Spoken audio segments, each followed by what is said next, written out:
About what's next. Go to financialsurvivalnetwork.com and sign up for your free weekly newsletter. You'll also get 3 free reports. The Financial Survival Network. It's all about what's next.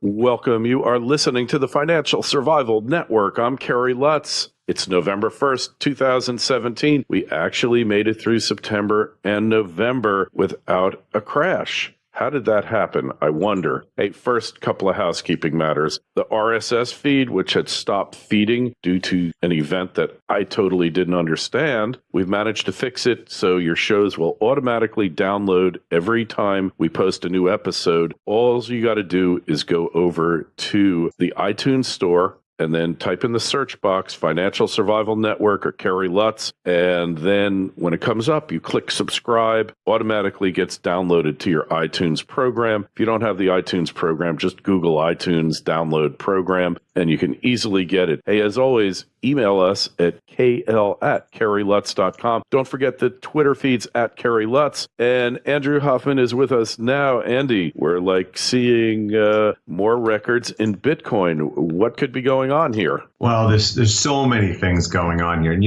I'll start by talking about one of the most ironic things ever. I say ironic and telling. Because who has attacked gold more than anyone in history? Goldman Sachs. I've spent how many years now watching Goldman Sachs denigrate gold, attack gold, short gold, do everything they can to keep it down. And the reason being that it's the main competitor to the regime that they succeed under. I mean, they are essentially a part of the global government. They've installed their people everywhere, and they are front and center in every nefarious scheme to take money from the 99% and put it in their hands. So I'm seeing now all these articles coming out where they're asking Goldman what they think about Bitcoins. Everyone has to do it. And they keep saying now that gold is the superior asset. They say that Bitcoin is just a flash in the pan. It has no history as a safe haven asset. It's brand new. And I'm going, that's exactly what I wrote last year. I mean,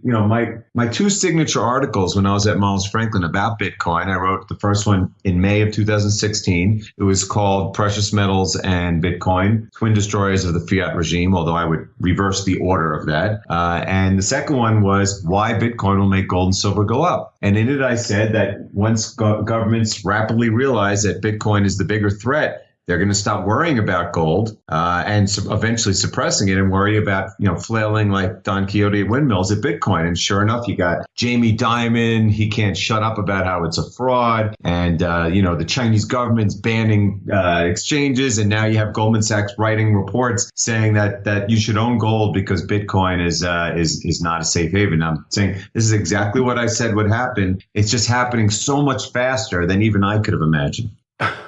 It's so funny to think that they're worried about little lowly Bitcoin, and yet that's the tail wagging the dog at this point, isn't it? Well, Bitcoin is rapidly becoming the dog, and gold is becoming the tail. That's what I said. I said gold is going to be the tail. That's the beauty of it for all the people in the gold community who spent all these years hoping for something bad to happen so the world would collapse and gold would go up, in which case, of course, you probably wouldn't get to enjoy it. The government would come down on it.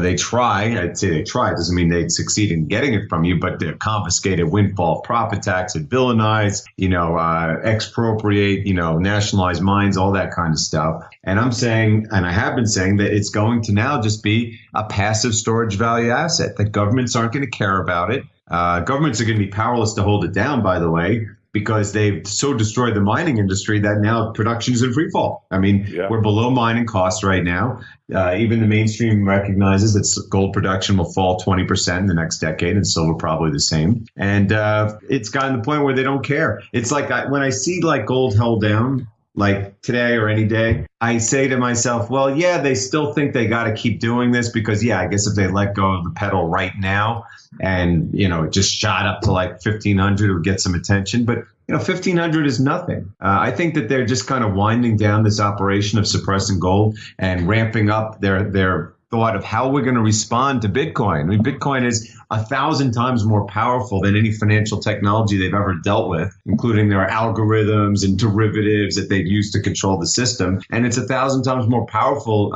in changing the status quo than gold could ever be, especially in the digital age. So I think the transition that's going on right now is the world doing exactly what I said it would do. I said there would be a monetary death cross where fiat is usurped by crypto, and it's starting to happen right now. I mean, and I think a year from now, and remember, we had SegWit just got activated 2 months ago. So a year from now, the technological innovation in Bitcoin is going to be so dramatic, people won't even recognize where we were today. And then, of course, the second reason why Bitcoin is going up is because, just like Goldman Sachs is legitimizing it by feeling the need to write about how you should stay away from it. And I see Jim Rickards is doing it, and because it's contrary to his business, and the same with Peter Schiff. Everyone's out there attacking it, but not only are the businesses out there attacking. Now you have Wall Street has come on board. They announced just yesterday the CME, which runs the COMEX and all the other exchanges. It's the biggest commodity trader in the world, or exchange, is going to have Bitcoin futures starting sometime this quarter. That's a 100% validation of something that Wall Street has pretended didn't exist, and to this day, Jamie Dimon calls a fraud. So this is a major, major event, and I've been saying it. Anyone who's reading CryptoGoldCentral.com, my website, I've been saying the Wall Street money is going to come in 2018 like we've never seen before, like the .com times X multiple. It's going to be bigger than anything we've ever seen. I've written about the wall of institutional money that's heading to Wall Street, that's heading to crypto, and between this futures contract and all the ETFs that are going to get approved this year. I mean, we're talking about money like this hasn't been spent on a sector since like the peak of the dot-com boom. Except, as I've been saying also, when people say, well, it's like the dot-com bubble, Bitcoin. No, the dot-coms are the equivalent of, let's say, altcoins or ICOs. They're derivatives. So when the dot-com bubble burst in 2000, it wasn't the core concept of the internet that was bursting. That was going on stronger than ever and got bigger and bigger. It was just a lot of these overhyped speculative derivatives that crashed. And we're seeing it right now. The altcoins, the ICOs are just weakening against Bitcoin. And, the issue is not a bubble in Bitcoin, because Bitcoin's adoption is rising as fast as its price. Very exciting. Yeah, it really is. And, just to see it happening before our very eyes, you think about it, Andy, we're not that far apart in age. Look how much we have seen occur in our brief lifespans.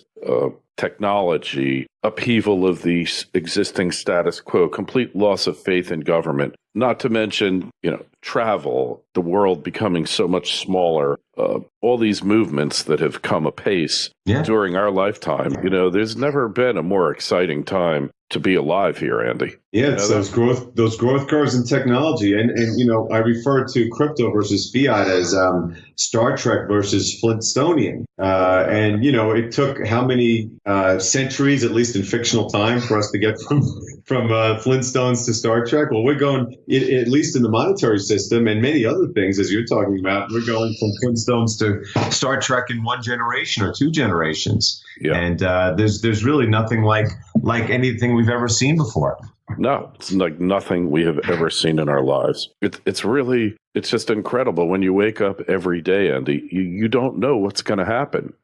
You have ideas, of course, but you really, really don't know what is going to happen from day to day. And the mystery of it, I mean, look, we have bad things happening, like yesterday, the terror attack down in lower Manhattan. And this is just the logical outcome of what governments have done to the people of the world and setting them off against each other, all these things, dividing, and the impact of the waning power of religion upon humanity. I think these are all symptoms of something else that's happening here. Yeah, well, I think there's a lot less need for hope and a lot more reasons for optimism as we move forward. The problem is that at this current snapshot in time, most of that optimism has been funneled to the upper 1% by these horrible policies that have created a financial mess that has to be fixed before we can move forward. The beauty of it is, though, that because of one new technology, Bitcoin, we actually have this optimism is going to spread virally. I mean, look, this is someone, not that I was ever a doom and gloomer. I never was. I was always a pragmatist. But I've always worried that, before Bitcoin, look, we're going to have this, we're going to have the fiat crash. At least, we're going to see dramatic inflation, even if it doesn't turn into the worst case scenario. And as a result, all this debt that's built up has to just keep getting larger and larger. And it's going to have to get paid some way or other, whether it's through inflation or default. That's inevitable. That's still inevitable. But I was always worried that, after we get through that, what's next? We're not going to have a gold standard. I've said that for years. It's the most ridiculous concept ever. Gold standards really have never worked because gold is always it's always stolen by the governments. They always abuse it, just like they've used fiat currency. But now that we have this, I say, well, that's the future. And not only is it a future, but it's a near-term future, and it's one where everyone can participate, and it's one where it's going to make the 99% be able to take back from the 1%. It's a decentralized world. That's the future of everything. We talk about decentralization, for instance, of education. It's just yet another thing. People are going to be self-empowering in every aspect of life, and Bitcoin is going to be the root of it. So, for people mocking the concept, it would be like mocking the impact of the internet. I'm telling you, people, there's been two major technological advancements since the invention of the car. I'm not even sure what else to equate to it that are changing the world. It's the internet and it's Bitcoin.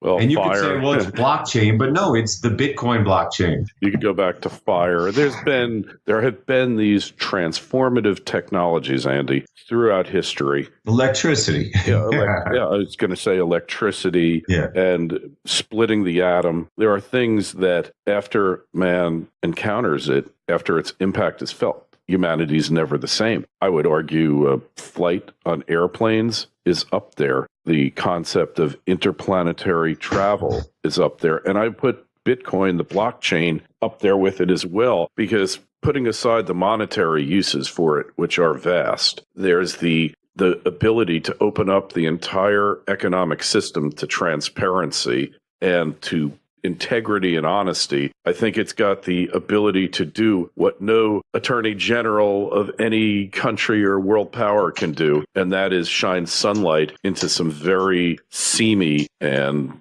distressing behavior, particularly in the financial markets, Andy. It's really got the ability, hey, who knows how many shares get traded and how many get lost? If you listen to certain people we know, they say 100 million shares a day get misrecorded in the trading system the way it is now. The blockchain can get rid of that and really bring honesty and integrity back to a lot of man's dealings with other men. And the beauty of it is it gives not only transparency, but I guess enigmatically or paradoxically, privacy as well. It adds privacy and transparency because you won't have to have third parties monitoring everything you do.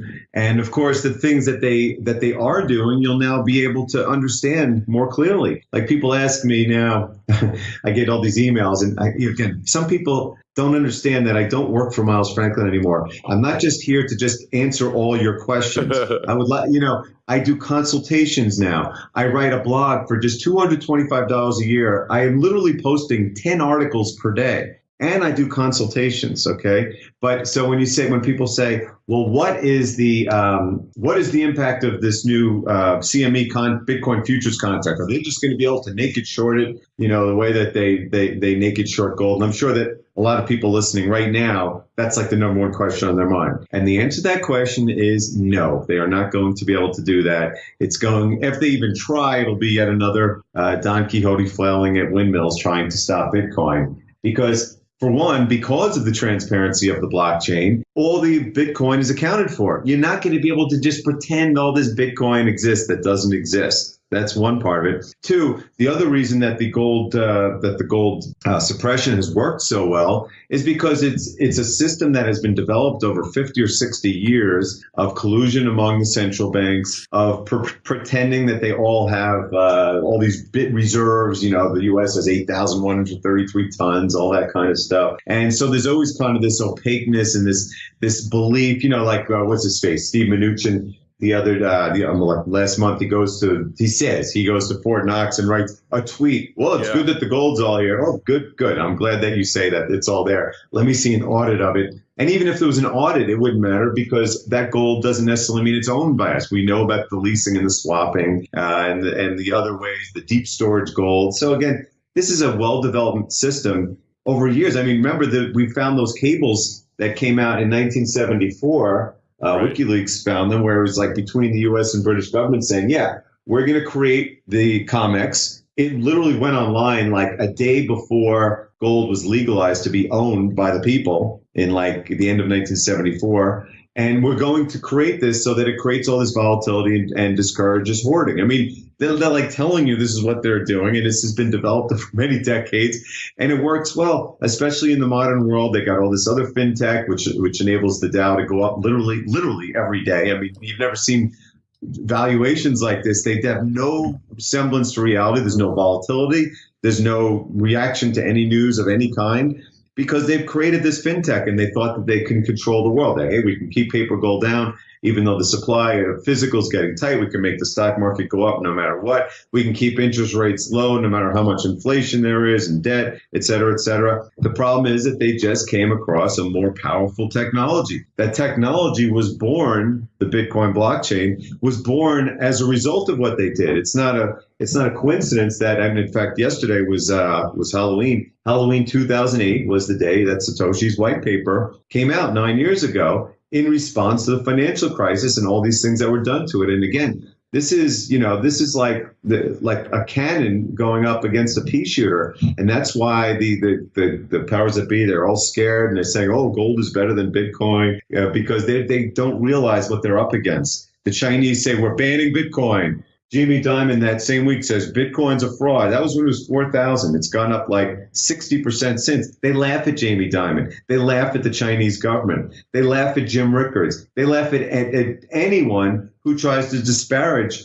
the biggest trend that we've ever seen. I can't believe anyone with a monetary background could possibly, okay, a couple of years ago when you weren't sure, even a year or two ago, before we were sure of the immutability of the blockchain, we were scared of hard forks and what they can do. But now to look at this and say that it's that it's not working, I've never seen anything in my 30-year career like this, aside from the internet itself. It's the real deal. It's definitely remarkable.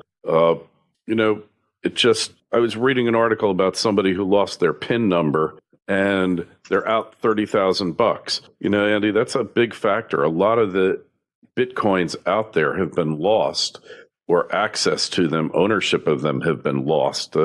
What's going to happen with that? How do you get them back? Or are they just gone forever? Well, they are gone forever. And this is exactly the point of why Bitcoin is so great. It forces people to not be dependent on others, especially when those others are the people that have hurt you, depending on the banks, depending on the government for things. The government and the banks are what have destroyed us. This is what enables us to avoid the government and the banks. And all you have to do is just use a modicum of common sense. I mean, learning, again, we talk about, I wrote that, putting a deposit in an ATM, which my wife still won't do. It's not rocket science, or the internet itself. Everyone says, "Well, I don't understand the internet." Well, you know how it works, though, right? You don't have to understand the complexity of Bitcoin to know how to use it. I've done tons and tons of transactions. It's super simple. I mean, but all you have to do is be careful. In the earlier days, I think they estimate 2 to 4 million of the 16 million that are outstanding have been lost permanently, but mostly because those were early days when the technology was not understood, when you didn't have wallets and you didn't have the same kind of security that you have now. It's evolved, so you do it. It couldn't be easier to use, and it's an empowerment. That's the whole thing. Bitcoin empowers people to take care of themselves and be self-reliant. I've been writing about how, for the last 2 decades, all, the best and the brightest. They all want to be stockbrokers and real estate brokers because that's where the money is. But, that's unskilled labor. I mean, you could be a moron and be a good stockbroker or a real estate broker in a good market. But you can't be a moron to be a software engineer. And that's where that's where the future is going to be, in software engineering. And it's going to be a net benefit for society. Everything about what this brings, it takes away the leeching of society. It takes away the government stealing from the 99%. It makes people go back to the roots. I mean, what made America great? We came over from Britain to escape all this, and we were self-reliant and built the greatest country in the world until we destroyed it by doing exactly what Britain did in the first place. Yeah, funny how that works, eh? Yeah.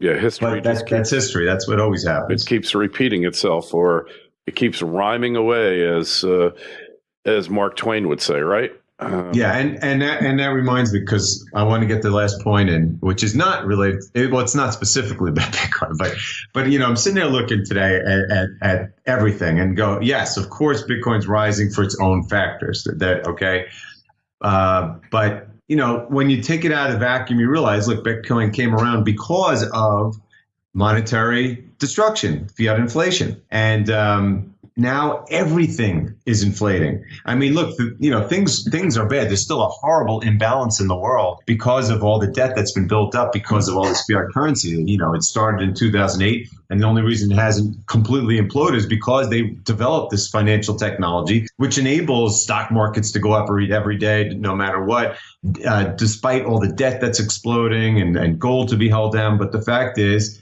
that those imbalances are starting to be overcome price-wise by the monetary inflation. I mean, look, the Fed's going to meet in a couple hours. They're going to again keep rates at 1%. They're going to again do nothing about inflation. The ECB and the Bank of Japan just met last week, did nothing, kept their QE, kept their negative interest rates. And meanwhile, we've talked about how certain things are going up. I mean, look, health insurance goes up because of Obamacare, but, now the inflation is seeping into everything. Okay. A lot, again, some of it is due to government policies. The reason insurance goes up for everything, not just health, is because the government has held down interest rates. So the insurance companies can't make money on their bond investments. So they have to raise rates. Right. But now you're seeing it everywhere. You're looking at oil prices that are starting to go up a lot. Base metals are going up a lot. Even gold, they can't keep it down no matter, how good they say things are going. And of course, Bitcoin and real estate, an all-time high everywhere. I mean, we're talking about major inflation is starting to seep into the economy at a time where debt is exploding and the real GDP is at best zero. Yeah. Oh, God, yeah, for sure. If we're lucky, it's zero, but in all likelihood, it's far worse than that, right? Well, we know it is. I mean, again, they don't even include. Well, they do supposedly include housing in the inflation numbers, but they do owner's equivalent rent, which is like some ridiculous thing to avoid the fact that rents are at an all-time high and housing prices are at an all-time high. But they don't seem to incorporate that into what they consider inflation. And the same goes for just about anything in life right now that matters. Not just the need versus want, some of the want versus need things too. And when I start to see oil, which is like hopelessly oversupplied, start to go up, and base metals, I start to think, you know what? I see that inflation is now starting to seep into the system. And again, when you think about the things that are going up, it's still not helping the 99% because the jobs still stink. But, when you see commodities going up, that hurts people because it causes companies to raise prices. And of course, when stock markets go up, most people aren't in the stock market anymore. And a lot of people don't have homes, or if they do, they have giant mortgages. So, it's a lot of inflation in the system, and that is only going to fuel the monetary death cross as people won't even realize 12 months from now, I guarantee you the amount of attention that Bitcoin will have and cryptocurrency in general compared to, the legacy system is amazing. Like I was reading about a guy who said that Bitcoin is Amazoning the banks. And that's absolutely what they're doing. We've talked about banks are a dying breed. I don't think banks are going to be around 10 years from now, even close to the amount that we're at right now. Yeah. I am tending to agree. Seeing the savings in transaction costs, and that's the fat that the banking system feeds off of. Let's face it, the crumbs. Those crumbs are meaningless or relatively meaningless in the average transaction, but then when you multiply them times the billions, they come out to like a major bloodletting. Anyway, and that's it for this week, but we'll be back at the same time and place next week. Just check out Andy's site, get the free 7-day subscription. What's the name of that site again, Andy? It's Crypto Gold Central. You'll absolutely love it. And also go to my Twitter handle. It's Andy_Hoffman_CG. All right. And check out Financial Survival Network. Our Twitter feed is @KerryLutz, and the Facebook page is Financial Survival Network. Andy, we'll catch up to you next week. Absolutely. FSN Radio. It's all about what's next. Go to financialsurvivalnetwork.com and sign up for your free weekly newsletter. You'll also get 3 free reports.